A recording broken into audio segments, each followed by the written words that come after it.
શિયાળ અને બિલાડીની વાર્તા। મારી ચેનલમાં નવા છો તો મારી ચેનલને લાઈક કરો, શેર કરો, સબસ્ક્રાઇબ કરો, ધન્યવાદ। એક સમયે બે બિલાડીઓ ખોરાકની શોધમાં ભટકતી હતી, જ્યારે તેમને એક ઘરમાં રોટલી મળી, જેનાથી તે બંને ઘરની બહાર નીકળી ગયા।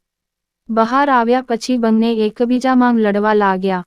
બંનેએ કહ્યું કે તેને રોટલી મળી ગઈ છે અને તેથી આખી રોટલી પર તેનો અધિકાર છે। પછી એક શિયાળે બે બિલાડીઓને લડતી જોઈ। શિયાળ ખૂબ જ હોશિયાર હતું, તે બંને બિલાડીઓ પાસે આવી અને તેમને લડાઈનું કારણ પૂછવા લાગી। શિયાળની વાત સાંભળીને બંને બિલાડીઓએ લડાઈનું કારણ જણાવ્યું। બિલાડીઓની વાત સાંભળીને શિયાળ બોલ્યું, બસ આટલું જ છે, તમે રોટલી લાવો, હું નક્કી કરીશ કે એ રોટલી પર કોનો અધિકાર છે। બંને બિલાડીઓએ શિયાળને રોટલી આપી। શિયાળે બ્રેડના બે ટુકડા કર્યા, બંને ટુકડા ખૂબ નાના હતા।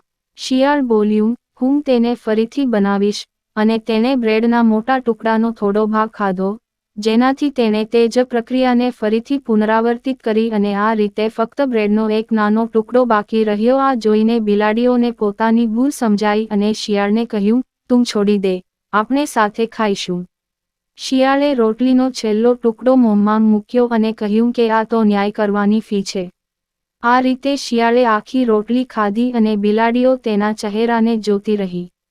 બોધ: આપણે આપસમાં લડવું ન જોઈએ, નહીં તો કોઈ અન્ય આપણી પરસ્પર લડાઈનો ફાયદો ઉઠાવે છે।